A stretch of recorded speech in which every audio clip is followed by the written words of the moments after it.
ওয়ালাইকুম আসসালাম রহমতুল্লাহ বরকাত। জি। সেটা আমার একটা সমস্যা আছে যে মানে প্রসাব করার পরে দেখা যায় যে ফোটায় ফোটায় প্রসাব মানে পড়তেই থাকে, এবং এটা ওয়াসওয়াসা না, আমি বারবার চেক করে দেখেছি, প্রায় 15 থেকে 30 মিনিট পর্যন্ত এটা হয়। আর এই জন্য চিকিৎসাও করেছি আমি, হোমিওপ্যাথি এলোপ্যাথি করে দেখেছি, কোনো তেমন একটা লাভ হয়নি। তো এখন আসলে মানে বাইরে থাকা অবস্থায়, কাজে থাকার সময় বা আমি বাইরে যখন থাকি ওই সময় নামাজের সময় হয়ে যায়, তখন যদি টয়লেট ইউজ করি বা হলো জরুরত সম্পন্ন করি তখনও তো এরকম সমস্যা হয়। তারপর দেখা যায় যে ফজরের নামাজের সময় এখন এই 15 বা 20 মিনিট সময় নেওয়ার জন্য ফজরের নামাজের পূর্বে কমপক্ষে আধা ঘন্টা আগে ঘুম থেকে উঠতে হয়, মাঝে মাঝে আধা ঘন্টা আগে হুম। ঘুম থেকে না উঠতে পারলে দেখা যাচ্ছে ফজরের জামাত কাজা হয়ে যাচ্ছে। হুম। তো প্রশ্ন মানে এই প্রশ্ন অবস্থায় এত লম্বা না বলে প্রশ্ন বুঝে নিয়েছি। মানে এই অবস্থায় মানে আর কি করবো, মানে যে এই কোনো অবস্থায় হুকুমটা কেমন হবে? উত্তর হচ্ছে যে কোনো অবস্থায় সালাত আদায় করতে হবে। যে কোনো অবস্থায় সালাত আদায় করতে হবে। আর 15-20 মিনিট বসে থাকা দরকার নাই। ক্লিয়ার হচ্ছে না, প্রথম কথা চিকিৎসা করাতে হবে পারলে। আর যদি তাতে না ভালো হয় চিকিৎসার সাথে সাথে তাহলে 2-4 মিনিট একটু অপেক্ষা করবে পরিষ্কার ক্লিয়ার করার জন্য, যে পেশাবটা ক্লিয়ার হয়ে যাবে। তাতেও যদি না হয় তো আল্লাহ ধরবেন না। যে কোনো অবস্থায় বাড়িতে থাকলে যদি দেখা যায় নিশ্চিত আমার কাপড় খারাপ হয়ে গেল বেশি পরিমাণ, তাহলে কাপড় বদলে নেবে। আর যদি সামান্য এক এক ফোঁটা হয়তো সন্দেহ শুধু হচ্ছে, তাহলে পানি ছিটিয়ে নেবে সন্দেহ অশোয়াশা দূর করার জন্য। সালাত আদায় করো। বাইরে থাকলে যে কোনো অবস্থা অক্ত পার হওয়ার আগেই সালাত পড়তে হবে। জি। আর 20 মিনিট করে বাথরুমে বসে থেকে ফজর ছাড়লে হবে না। এটা ওয়াসওয়াসা, এটা ওয়াসওয়াসার রোগ। এভাবে ওয়াসওয়াসা তৈরি হয়। 2 মিনিট, 1 মিনিট, 3 মিনিট এইরকম একটু চেষ্টা করবে ক্লিয়ার করে নেওয়ার, বাস, এর বেশি না। জি। এর বেশি গেলে অস্বস্যা শুরু হয়ে যাবে। জি। আল্লাহ হেফাজত করুন।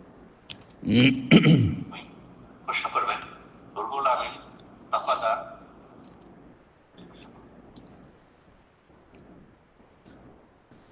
আসসালামু আলাইকুম ওয়া রাহমাতুল্লাহি ওয়া বারাকাতুহু। ওয়ালাইকুম আসসালাম রহমতুল্লাহ বরকাত। জি। শায়েখ আমিরুল্লাহ মিন আইল্যান্ড থেকে বলছিলাম। মাশাআল্লাহ, বলেন।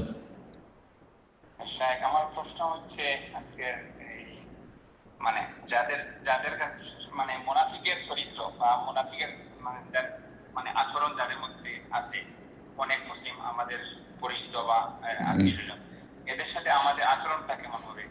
একই সাথে আমাদের আত্মীয় স্বজন অনেকে নিকটাত্মীয় যারা চরম বিদাতের মধ্যে আছে, বিদাতি কার্যকলাপে মানে ওরা ডুবিয়ে আছে।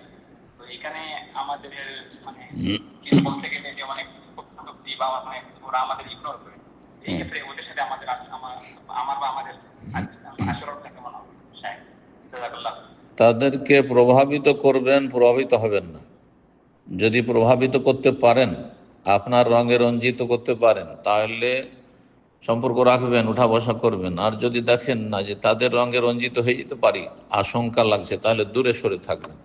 দূরত্ব বহাল রেখে, রোগী, ছোঁয়াচে রোগে আক্রান্ত রোগী এর পাশে একবার ঘনিয়ে মানুষ বসেন না, একটু দূরে থেকেই তার রোগ ভালো করার চেষ্টা করে, তার সেবা শুশ্রূষা করার চেষ্টা করে, তাকে হাসপাতালে নিয়ে যাওয়ার চেষ্টা করে আত্মীয় স্বজনরা। ঠিক তেমনি এরা হচ্ছে মুসলিম সমাজের বেদাতিরাই হোক অথবা মোনাফিকি যাদের চরিত্র রয়েছে, আকিদার মোনাফিক নয়, চরিত্র রয়েছে, হ্যাঁ, তার সাথে বড় বড় অপরাধ রয়েছে, কাবিরা গুনাহ রয়েছে, হ্যাঁ, মেলা। আমলের মোনাফিক মানে এই নয় যে আমলের মোনাফিক ইসলাম থেকে খারিজ হয়ে গেল, মোনাফিক নাম হলো সেই জন্য। তার চাইতে বড় বড় অপরাধ হচ্ছে সালাত ছাড়া, তার চাইতে বড় অপরাধ হচ্ছে ফরজ ওয়াজিব নষ্ট করা, তার চাইতে বড় অপরাধ হচ্ছে নির্জনে পাপ করা, ইত্যাদি ইত্যাদি। সুতরাং মানুষ জীবনে যাদের পাপ আছে আপনি জানছেন, তারা হচ্ছে ছোঁয়াচে রোগে আক্রান্ত রোগীর মতো। এইরকম পেশেন্ট থেকে সামাজিক কিছুটা দূরত্ব বহাল রেখে তাদের নিকট আত্মীয়রা তাদের পাশে থাকার চেষ্টা করে, ঠিক তেমনই করবেন আশেপাশের লোকের সাথে। যারা খারাপ আচরণ করবে তাদের সাথে ভালো আচরণ করবেন। ইদফা বিল্লাতি আহসান। আল্লাহ বলছেন যে ভালো দিয়ে মন্দকে দূর করো, পানি দিয়ে পেশাবকে পরিষ্কার করো। বেদাতিরা গালমন্দ করে এখন, তাদের এই বেদাতিদের গালি আর বেদাতিদের বদ আচরণ হচ্ছে পেশাবের মতো, তাদের চরিত্র হচ্ছে পেশাবের মতো, হ্যাঁ, ময়লা আবর্জনার মতো। সুতরাং আপনি পানি ব্যবহার করবেন, উত্তম আখলাক, সবর করবেন, তাদের সাথে নম্র আচরণ করবেন এবং তাদের হিতাকাঙ্ক্ষী হবেন, তাদের প্রমাণ করার চেষ্টা করবেন সমাজে যে আপনি তাদের হিতাকাঙ্ক্ষী, তারা ভুল পথে আছে, তাদেরকে আপনি জান্নাতের পথে নিতে চান। জি, আল্লাহ তৌফিক দান করুন। জি। আমি এ পর্যায়ে প্রশ্ন করবেন নাজমুল হক। জি, আপনি প্রশ্ন করবেন। আসসালামু আলাইকুম ওয়া রাহমাতুল্লাহ। ওয়ালাইকুম আসসালাম রহমতুল্লাহ বরকাত। জি বলেন। গাজীপুর বাংলাদেশ থেকে বলছিলাম। হুম।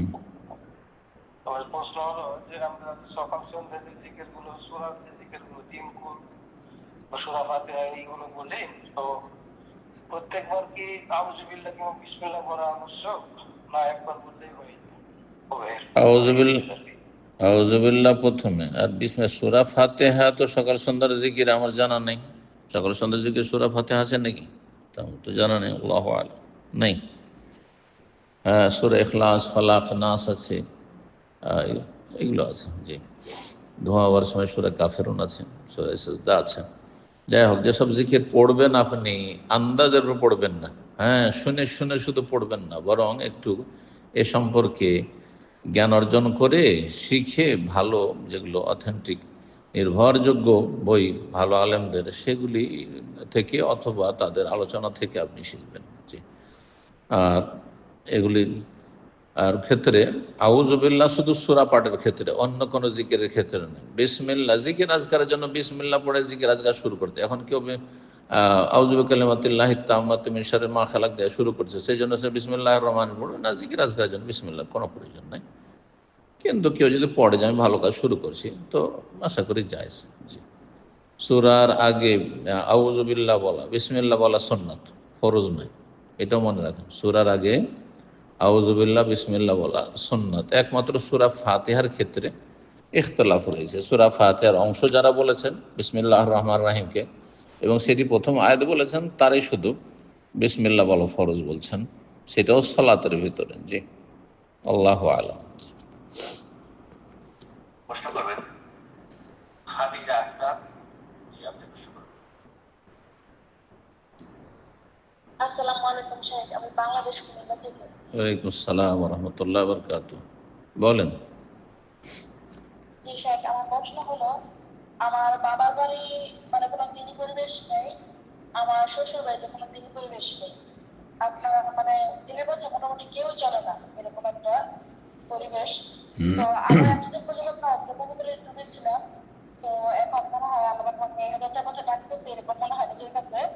তো এখন শাহেখ মানে আমার ছেলে মেয়ে, 3জন ছেলে মেয়ে ছোট ছোট, তো ওদেরকে চাচ্ছে দিন দারিশ গড়ে তোলার জন্য, আর নিজেও দিনের মধ্যে চলার জন্য, নিজের ফেভারিট একটা দিন পরিবেশ গড়ে তোলার জন্য। তো শাহেখ এইখানে সবচেয়ে বড় সমস্যা হচ্ছে, মানে আমার স্বামী কোনোভাবে আমাকে আমাকে দিনের মধ্যে চলতে মানে আপনার বাবা অবস্থা করতেছে, আমার ছেলে মেয়ে তো দিন দারিশ গড়ে মানে কোনো সাহায্য করতেছে না। উনি যে একটা কর্তা, পরিবারে মানে কর্তৃত্ব করবে, মানে উনি কোনো বাচ্চাদের কোনো শাসনই করে না, বাচ্চাদের আপনার মানে অন্যায় গুলো সবসময় প্রশ্রয় দেয়। উনি বাচ্চাদের কখনো কোনো কোনো দিনের ইলামের কোনো শিক্ষা দেয়, আমি দিলে ওগুলো তো উনি আমাকে গালি গালাজ করে। আল্লাহ হেদায়েত করুন, আল্লাহ হেদায়েত করুন। এখন আমি এই পরিবেশে আমি কিভাবে মানে নিজে কিভাবে মানে আপনার শরীর মোতাবেক চলবো, আমি যে ছেলে মেয়েদের কিভাবে চিন্তার হিসেবে করে চলবো, সে একটা প্রশ্ন হলো এটা। আল্লাহ সহজ করুক আপনার জন্য। ইয়া আইয়ুহাল্লাযীনা আমানু কু আনফুসাকুম ওয়া আহলিকুম নারা। হে ইমানদারগণ, তোমরা নিজেকে আগে জাহান্নামে আগুন থেকে রক্ষা করো, তারপর নিজের পরিবার, স্বামী, মহিলার ক্ষেত্রে ছেলেমেয়েরা, তারপরে বাপ মা, শ্বশুর বাড়িতে থাকলে তাদের পরিবারের লোক, তারপরে তাদের চেষ্টা করবে তাদেরকেও জাহান্নাম থেকে উদ্ধার করার।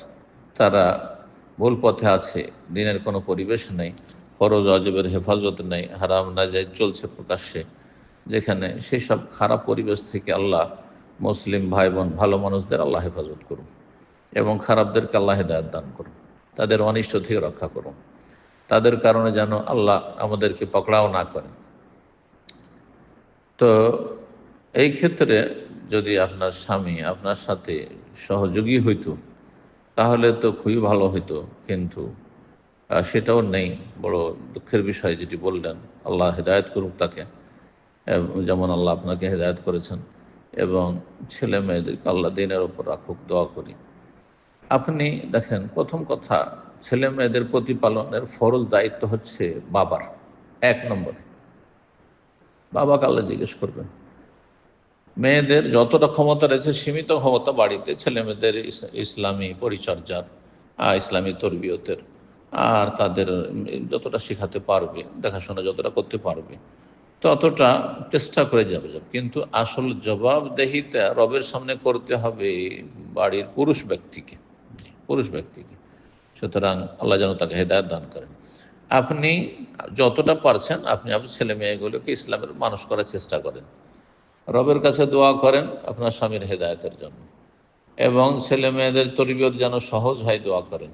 ইব্রাহিম আলাইহিস সালামের দোয়াগুলি করেন যে আল্লাহ আমাকে আমার ছেলে মেয়েদেরকে শিরক থেকে রক্ষা করো, আমাকে আমার ছেলে মেয়েদেরকে নামাজি বানিয়ে রাখো।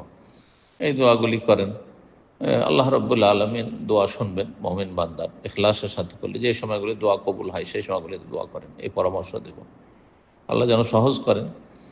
আর যদি স্বামী আপনার সাথে একমত হয়, দেখেন যে আপনার বাবার বাড়িতে ইসলামের পরিবেশ নেই, ইসলাম বিরোধী পরিবেশ, শ্বশুর বাড়িতে এইরকম অবস্থা, তাহলে এই দুই খারাপ পরিবেশ থেকে ভিন্ন জায়গায়, ভালো জায়গায় থাকার চেষ্টা করবেন পরিবার নিয়ে। এটা হচ্ছে সমাধান যদি সম্ভব হয়। আল্লাহর কাছে তার জন্য দোয়া করবেন, আল্লাহ সহজ করবেন। এরপর যে প্রশ্ন করবেন কামরুজ্জামান, আপনি প্রশ্ন করবেন।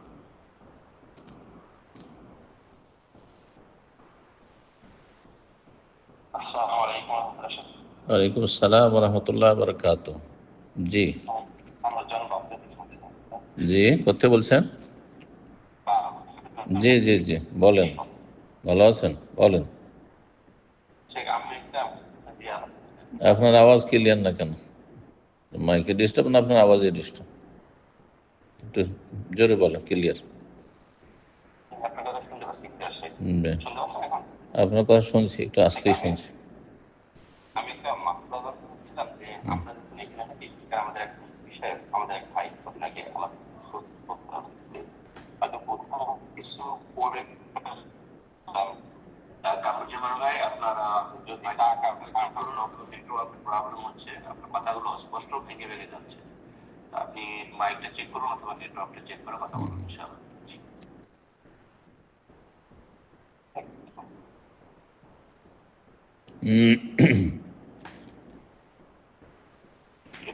অ্যাকচুয়ালি কামরুজ্জামান ভাই এই মুহূর্তে ঠিক আছে, তো ইনশাআল্লাহ আপনাকে আমরা ঠিক আছে, সুযোগ করে দেবো, আপনি চেক করে দেখুন। এরপর যে আমরা একদম সুযোগ করে দিই। প্রশ্ন করবেন মারুফ, আপনি প্রশ্ন।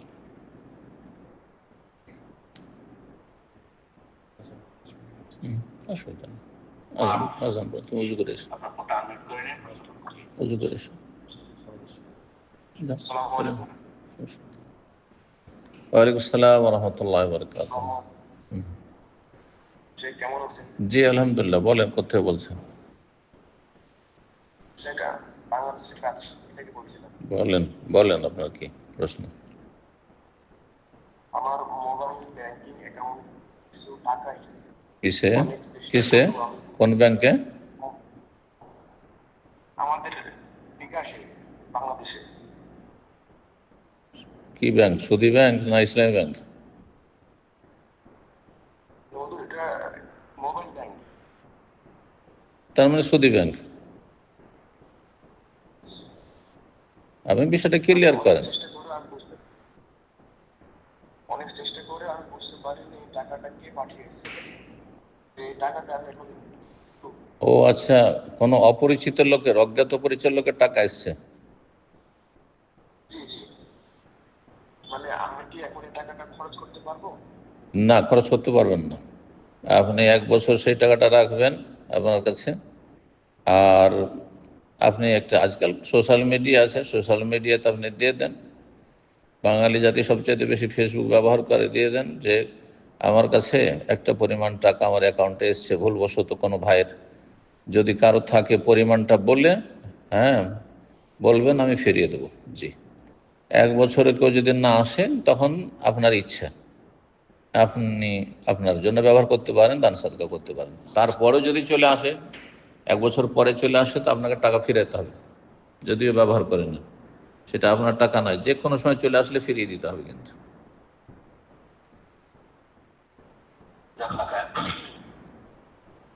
একবার প্রশ্ন করার কাম যেমন আপনি মোনাফিক করেন। আসসালামু আলাইকুম ওয়া রাহমাতুল্লাহি শাইখ।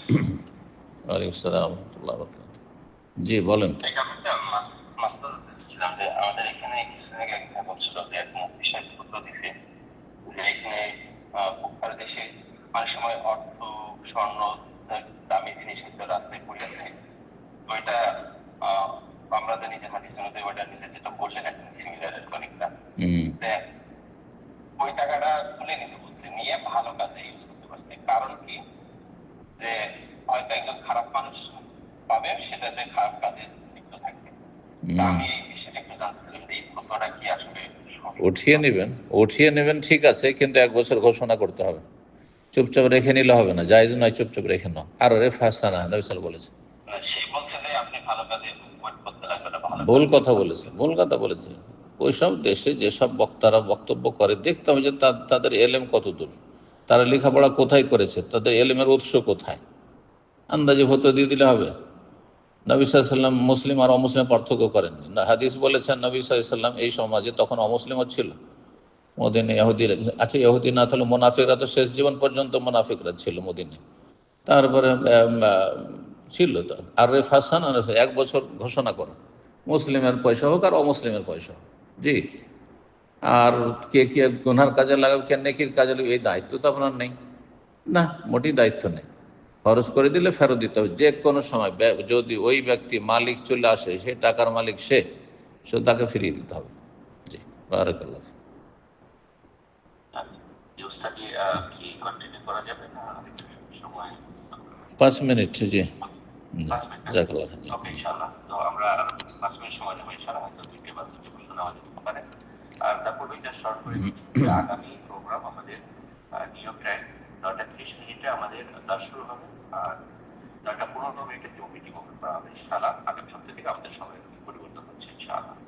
এরপর যা প্রশ্ন করবেন আমাদের আব্দুর রহমান, আপনি প্রশ্ন করবেন।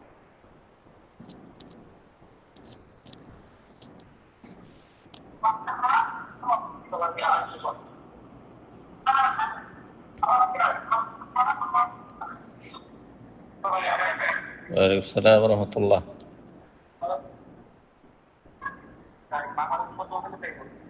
শোনা যাচ্ছে না, ডিস্টার্ব আওয়াজে।